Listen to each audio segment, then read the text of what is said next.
সর্বপ্রথমে তো আমি আপনাদের চ্যানেলের মাধ্যমে যত দর্শক রয়েছে, ভিউয়ার্স রয়েছে, সবাইকে আমার আসসালামু আলাইকুম, নমস্কার, আদাব।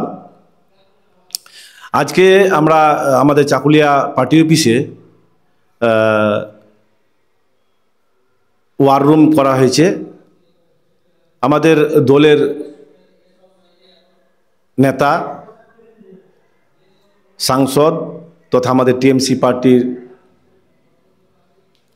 সর্বভারতীয় সাধারণ সম্পাদক অভিষেক বন্দ্যোপাধ্যায় দাদা যেটা নির্দেশ দিয়েছিলেন আমাদের, সেই নির্দেশ মোতাবেক আজকে আমরা এখানে চাকুলিয়া একটা ওয়ার রুম করেছি। মূলত কারণ হলো যে এসআইআর নিয়ে আজকে পশ্চিমবঙ্গে আজকে থেকে যে এসআইআর চালু হলো, তার জন্য যত ভোটার্স রয়েছে আমাদের চাকুলিয়া বিধানসভায়, প্রতিটি বুথে প্রতিটি পাড়ার মানুষের যেন নাম ভোটার লিস্টে পুনরায় তোলা যায়, বৈধ ভোটার, তার জন্য আজকে এখানে ওয়ার রুম। এই ওয়ার রুমের কাজ হবে বিভিন্ন অঞ্চল, বিভিন্ন বুথে বিধানসভার প্রত্যেকটি যে আমাদের বিএলও 2 বিআরএস যারা রয়েছে তাদের সাথে সংযোগ করে যেন সুন্দরভাবে ভালোভাবে এসআইআর কাজটা আমরা করতে পারি, সাধারণ মানুষের নাম যেন বাদ না পড়ে, তার জন্য এই ওয়ার রুম। মানুষ তো এই এসআইআর এর প্রক্রিয়ায় অনেক বেশি ভয়ভীত হয়ে আছে এবং বিভিন্ন রকমের সমস্যায় পড়বে, তো সেক্ষেত্রে তারা সহায়তার জন্য যাবে কোথায়? প্রথমে তো আমি বলবো যে এসআইআর নিয়ে আতঙ্কিত হওয়ার কোনো কারণ নেই, ভয়ভীত হওয়ার কোনো কারণ নেই। কারণটা কেন আমি বলছি যে বিহারে যেভাবে হয়েছিল এসআইআরটা, পশ্চিমবঙ্গে কিন্তু তার ব্যতিক্রম হবে। ব্যতিক্রম কিছুটা শিথিল করেছে জাতীয় নির্বাচন কমিশন। তার মূল কারণ হচ্ছে যে আমাদের টিএমসি পার্টির যে দলের সুপ্রিমো মমতা বন্দ্যোপাধ্যায় এবং অভিষেক বন্দ্যোপাধ্যায়ের নেতৃত্বে যে আন্দোলন কর্মসূচি সংগঠিত করা হয়েছিল, আমরা কর্মীরা দলের নির্দেশে সেই কর্মসূচি সফল করেছিলাম। ফলে জাতীয় নির্বাচন কমিশন নীতি স্বীকার করেছে যে সত্যিকারের এসআইআর যেভাবে করছে এই এসআইআরটা ঠিক না, কিছুটা নিয়ম শিথিল করেছে। আপনারা দেখেছেন বিহারে হয়েছিল কি 2002 এবং 2025 যার নাম আছে তারাই ভোটার লিস্টে নাম তাদের তুলেছে, বাকি যাদের ছিল না 2002 এর নাম তাদের বাদ দিয়েছে, যার ফলে লক্ষ লক্ষ মানুষের নাম বাদ পড়েছে। কিন্তু পশ্চিমবঙ্গের ক্ষেত্রে বলেছে যে না, যদি 2002 তার মা বাবার যদি নাম না থাকে, তাহলে তার কাকা জ্যাঠা যদি নাম থাকে তাদের নামটা দিয়েই তার নাম আবার ফর্ম ফিল আপ করে নামটা ঠিক থাকবে। যদি কাকা জ্যাঠা যদি না থাকে, তাহলে মা গোত্রীয় যেটা হচ্ছে যে মামা মাসি এগুলো যদি নাম থাকে, ঠিক আছে, দাদুর যদি নাম থাকে, তাহলে তার নামটা দিয়েও এই ফর্ম ফিল আপ করে তার নামটা থেকে যাবে, বাদ যাবে না। এই জন্য এটা হয়েছে যেহেতু আমাদের দল নির্দেশ দিয়েছিল, দলের নির্দেশের জন্য যেটা আন্দোলন হয়েছিল সেই আন্দোলনের জন্য আছে এই জিনিসটা আমাদের পশ্চিমবঙ্গে হয়েছে।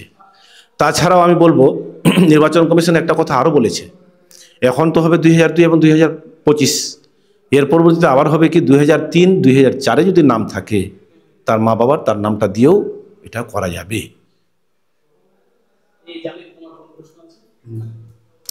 আমি একটা কথা বলবো আপনাদের চ্যানেলের মাধ্যমে, যে বিজেপি সরকার যেটা ভেবেছিল, কেন্দ্র সরকার মোদী সরকার যেটা ভেবেছিল যে এখানে টার্গেট করেছিল একটা সম্প্রদায়কে, যে ওই সম্প্রদায়কে এখান থেকে বিতাড়িত করবে, পশ্চিমবঙ্গ থেকে বিতাড়িত করে বাংলাদেশ পাঠাবে। ওরা বিভিন্ন মিডিয়াতে বিভিন্ন ইয়েতে ওরা এটা বলছে। বিশেষ করে আমাদের বিরোধী দলনেতা যিনি রয়েছেন পশ্চিমবঙ্গে, তিনি বারবার এই কথাটা বলছেন। আজকেও দেখবেন, যদি আপনাদের সোশ্যাল মিডিয়াতে দেখেন, তারা বলছে কি আর ক ঘন্টা সময় আছে, পালিয়ে যাও, নাহলে আমাদের বিএসএফ এসে চ্যাংদলা করে তোমাদের বাংলাদেশ পাঠিয়ে দেবে। কিন্তু আমি একটা কথা বলবো, যদি আপনি কারো ভালো করেন তাহলে ভালো বলবে, আপনারও ভালো হবে। যদি কারো জন্য ক্ষতি করেন, নিজেরও ক্ষতি হয় আর নিজের ক্ষতি হবে। সেই ক্ষতিটা এখন তারা যাদের উপর ভোর করে এটা বলছিল যে আমাদের ওই রোহিঙ্গিয়া নাম দিয়ে বাংলাদেশি অনুপ্রবেশকারী কি বলছিল, মুসলিমদেরকে টার্গেট করে করেছিল। আজ যে মুসলিমরা কিন্তু এখান থেকে বিতাড়িত হচ্ছে না, বিহারেও দেখবেন এসআর করে মুসলিমের নাম এতটা বাদ যায়নি যতটা আমাদের সনাতনী হিন্দু ভাইদের নাম বাদ গেছে। কিন্তু আমাদের পশ্চিমবঙ্গের মুখ্যমন্ত্রী চাইছেন, অভিষেক বন্দ্যোপাধ্যায় দাদা আমাদের চাইছেন যে পশ্চিমবঙ্গে যতগুলো মানুষ রয়েছে যাদের ভোটার লিস্টে নামছে, অবৈধ যারা রয়েছে তাদের নাম বাদ যাবে, ঠিক আছে, কিন্তু যারা মারা গেছে তাদের নাম বাদ যাবে, ঠিক আছে, কিন্তু যারা এখানে স্থায়ী বসবাস করছে, ভোটার লিস্টের নাম আছে, আধার কার্ড আছে, ভোটের ফটো আছে, তাদের নাম যেন বাদ না যায় তার জন্য এটা করছে। আজকে পশ্চিমবঙ্গ যে আমাদের সরকার সেও লড়াই করছে এবং আমাদের দলগতভাবে আমরা লড়াইটা করতেছি। আর আমাদের উদ্দেশ্য হলো প্রতিটি মানুষ যেন বাঁচে। আমরা কারো মানে পক্ষপাতী করে আমরা রাজনীতি করি না, আমাদের দল শেখায় না। আমরা জানি মানুষের হয়ে কাজ করতে হবে, সেই জন্য প্রতিটি মানুষের নাম যেন আবার ভোটার লিস্টে থাকে, তালিকায় থাকে, সেই কাজটা আমাদের টিএমসি পার্টি করছে। আর বিজেপি আজকে ওই কি বলে একটা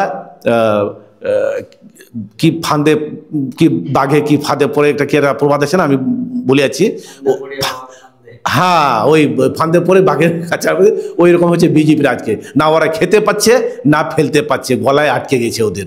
আজকে দেখেন বিজেপির এমএলএ, বনগাঁ দক্ষিণের যে এমএলএ রয়েছেন বিজেপির, ঠিক আছে, তার নাম 2002 লিস্টে তার বাবার তার মার কারো নাম নেই। এবং তিনি নিজে স্বীকৃতি করেছেন, তিনি বলেছেন, স্বীকার করেছেন যে আমি 2009 সালে পশ্চিমবঙ্গে এসেছি।